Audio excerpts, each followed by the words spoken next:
บายดีเบิร์ดสุขคนตอนนี้เราอยู่ที่เส้นทางบึงถาดหลวงวันนี้ก็สิพาทุกคนขี่รถเลาะเบิ่งเลาะส้มเขตบึงถาดหลวงอีกเทื่อนึง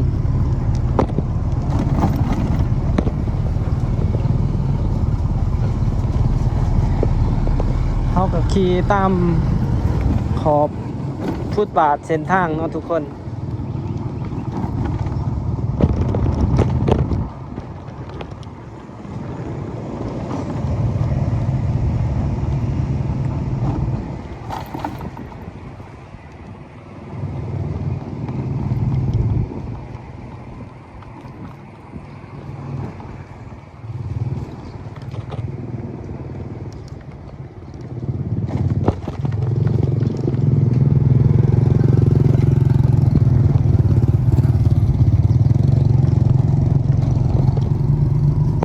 ตอนนี้ฟุตบาทจะเป็นทางเที่ยว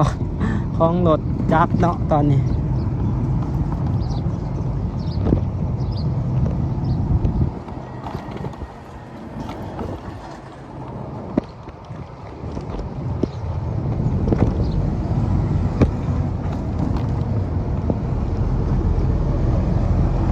ถนนถือว่าเพ่นักเลยแต่ว่าเขาเจ้าก็น่าจะบ่ทันอยากแป้งเพราะว่าเขาเจ้ายังบ่ทันแล้วเวียกเนาะเพราะว่าเขาเจ้ายังค้นดินอยู่เนาะถ้าแป้งก็ยังสิได้รับน้ำหนักของรถบรรทุกคือเก่า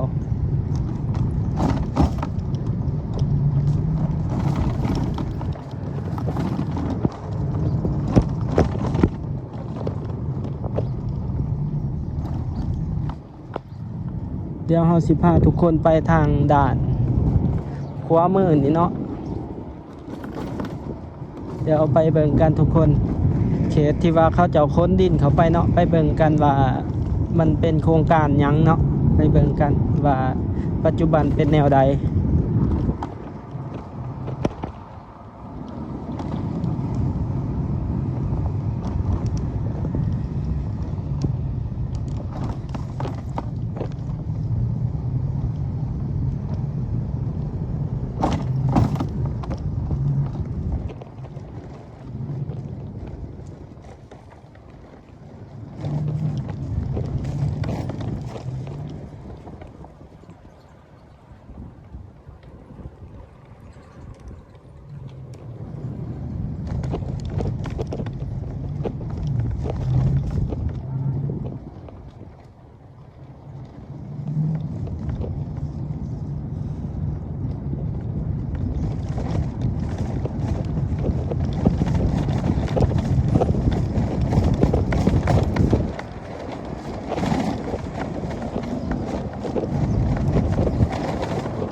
นี่เนาะทุกคนเขาจะแก้ดินเขาไป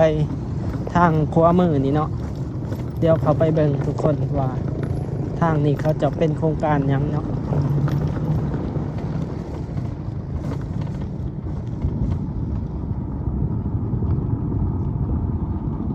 เขาจะแก้ดินเขามานี่เนาะน่าจะมีการก่อสร้างโครงการใหญ่เนาะโอ้เป็นหมอกไงเลยเดี๋ยวพาทุกคนไปเบิ่งเนาะโซนนี้ขนาดเส้นทางนี้บางงามๆเนาะมันก็ยังลบแต่ยังเพ่ละบ่นี่แต่ว่านี่ก็ถือว่าเป็นเขตสัมปทานของโครงการเขาเจ้าเนาะเขาเจ้าก็มีสิทธิ์ที่จะแป้งหรือว่าบ่แป้งยามใดก็ได้เนาะตัวนี้ก็ถือว่าเป็นอยู่ในเขตโครงการบึงถาดหลวงเนาะ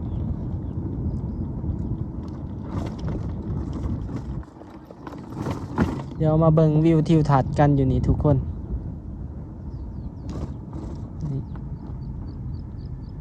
มาเบิ่งโซนนี้ก่อน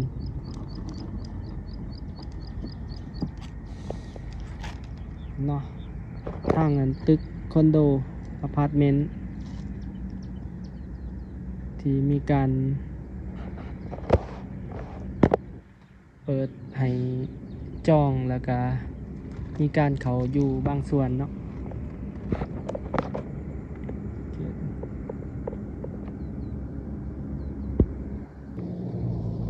บอนนี้เขาเจาะก็เริ่มทมแล้วเนาะทุกคนอีกบ่ด้นแถวนี้ก็น่าจะมีแต่ตึกเนาะเลี่ยนกันเบิดแถวนี้เพราะว่าเห็นเขาจะเริ่มทมหลายๆบอนเลยเนาะจุดโครงการนี้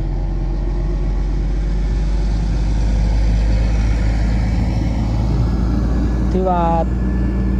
รถ10 ล้อเขาเจะก็ขนดินตลอดเลยเนาะเถื่อทมเป็นเดินใหญ่เลยพื้นที่หลายเฮกตาร์เลยอยู่ทางนั้นเดี๋ยวเราสิขี่สอดออกไปทางหลังของแถวทางหลังของภัตตาคารอาเซียนพาเลนเนาะทางโอ้ยใกล้ๆอยู่เนาะอาเซียนมีการขนดินทาง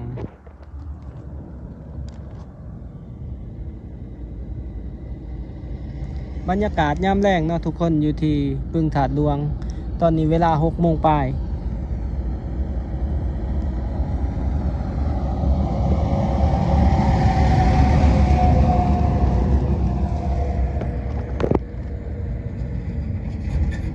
ทางนั้นก็ติดกับทางบ้านคำสวัสดเนาะทาง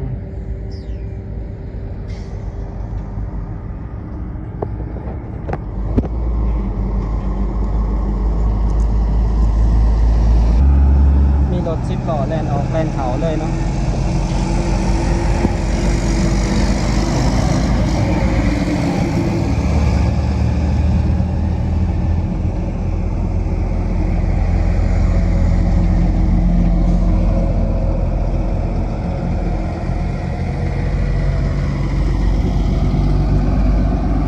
นี่เนาะทุกคนเหตุผลที่ว่าเขาเจาะก็ยังบ่ทันแปลงทางซ้ายที่ว่าถ้าที่จะออกไปคำสวัสดโนนไว้หั่นเนาะเพราะว่าเขาเจะยังแก่ดินแบบค้นดินแบบทีๆเนาะถ้าแป้งไปก็น่าจะได้หับน้ำหนักคือเก่าในช่วงก็ไงเลยเบิ่งรถร้ายเลยผม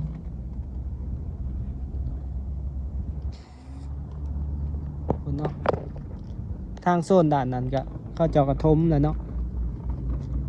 ร้ายรถได้ทุกคนมันจึงได้ประมาณนี้เนาะเดี๋ยวขี่ไปทางนั้นเนาะ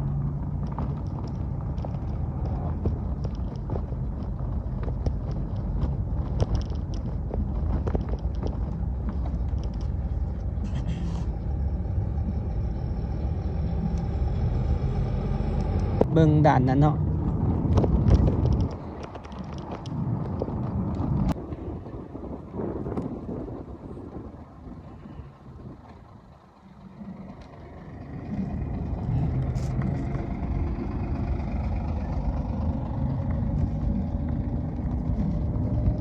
น่าจะไปบ่ได้เนาะฮะต้องอ้อมไปทุกคน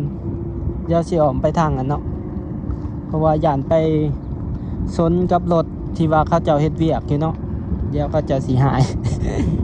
เดี๋ยวพาทุกคนอ้อมไปทางนั้นเนาะอ้อมไปทางร้านเด็ด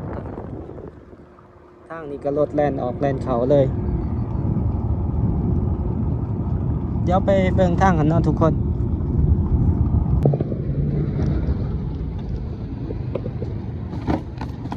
ไปโซนด้านนั้นด้านบอลที่ว่าเขาจะออกกำลังกายเห็นก็ถือว่ายังปกติเนาะทุกคนเส้นทางทุกอย่างก็ยังปกติแต่ว่าเส้นนี้ก็ถือว่าเป็นเส้นที่ว่าเขาจะขนดินยังเนาะถือว่าทางค่อนข้างเพร้าย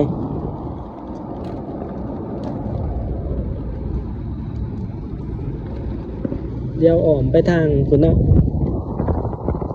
ทางแถวคอนโดแถวอพาร์ตเมนต์ทางไปทุกคน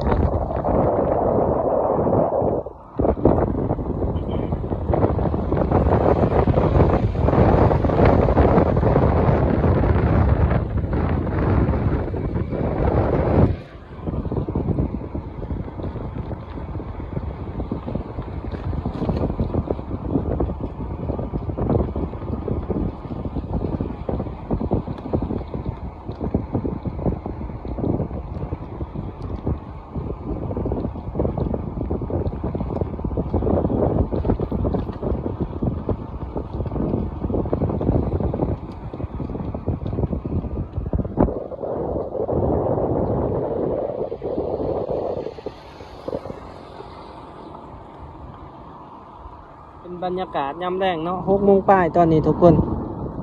ทางจะมีหลายอย่างเนาะอาหารค่าต่างๆอาหารเบียร์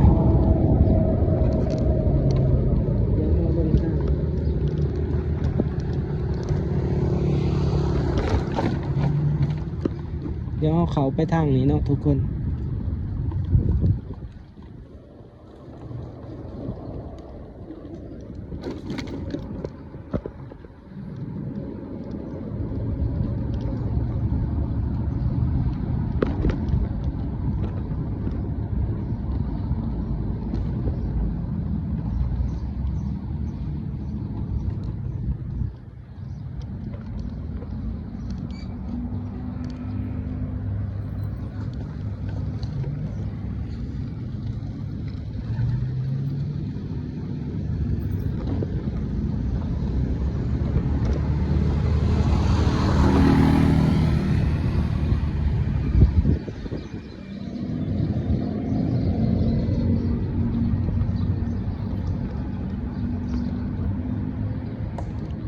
เดี๋ยวไปทางขวามือเฮาเนาะ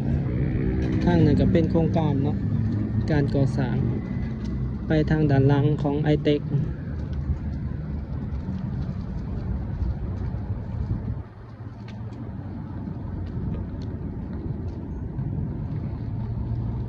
โอ้ทีนี้มีห่านนวดเนาะ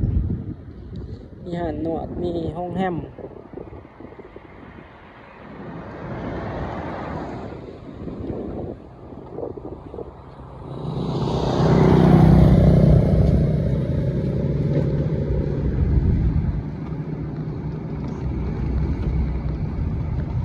สายมือหันจะเป็นด้านหลังของไอเทคตึกเก่าเดี๋ยวสิพาทุกคนขี่ไปซื้อๆฝุ่นเนาะไปทางนั่นแหละหลังของภัตตาคารอาเซียนพาเลทนี่ก็เป็นแคมป์ที่ว่าเขาเจ้า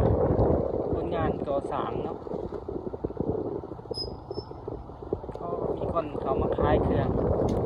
แคมป์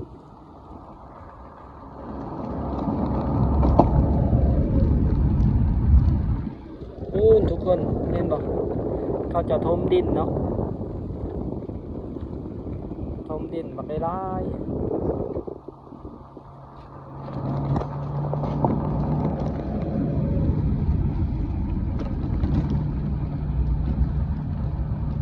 ขนาดบอนที่ทางมันก็ยังเปรตเนาะเพราะว่าเขาจะคนดินเขามาทาง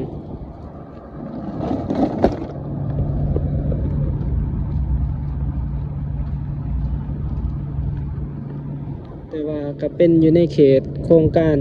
ของเขาเจ้าเองเนาะบอนนี่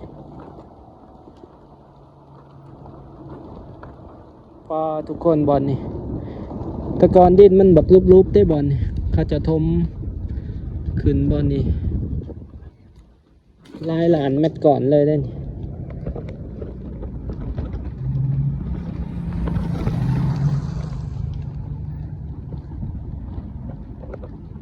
ี่เนาะเขาจะค้นดินเป็นเดือน2 เดือนมหาศาลเลยดินเขาจะไปแก่มาแต่ใส่ทางด้านหลังของภัตตาคารอาเซียนพาเลท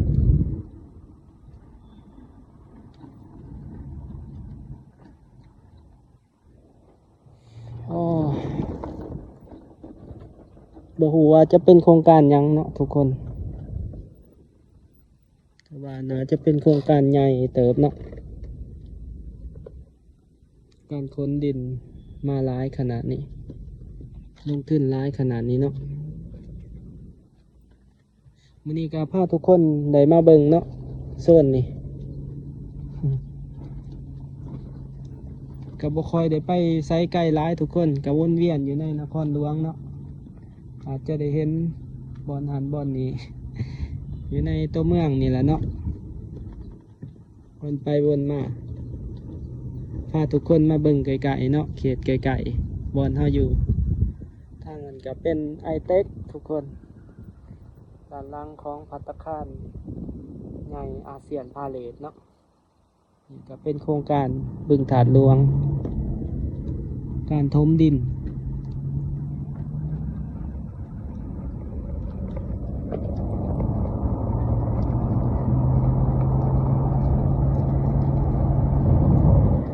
ทุกคนแหละสำหรับในคลิปนี้ก็มีอยู่ประมาณนี้เด้อทุกคนถ้าผู้ใดมักหรืออยากสนับสนุนกันคือเก่า อย่าลืมกดไลค์กดแชร์กด Subscribe ให้กันนะเด้อทุกคนแล้วตอนนี้เบาแม่นไส้ก็ต้องขอกล่าวคำว่าขอบใจและก็สบายดี